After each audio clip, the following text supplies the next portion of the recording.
তো আজকে চলে এলাম বন্ধুরা বাজারে। তো এই দেখো বাজারে এসে দেখো কাঁচকলা নিতে এসেছি। এই দেখো দেখো কাঁদি ধরে কলা নিয়ে এসছে। কাঁদি ধরে কলা কত দাদা? এই কলা হ্যাঁ 6 টাকা পিস বলছো? অনেক বলছো, অনেক বলছো তো। 5 টাকা পিস হবে?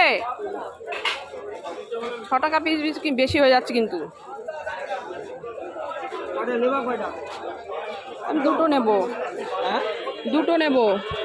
10 টাকা খুচরো দিতে হবে।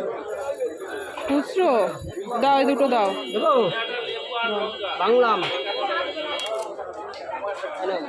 চারটে কত নিতে? 4টে 20 টাকা। তো চারটে 15 টাকা হবে না? ওই তো ঘটনা। এ বাবা আমার কষ লেগে গেল। কষ্ট লাগবে। এই দেখো কষ লেগে গেল। বললাম যে ব্যাগে ঢুকাও। আর এই যে 4টে কলা নিয়ে নিয়েছি দেখো 20 টাকা দিয়ে। আর এই যে কলা এখান থেকে নিলাম।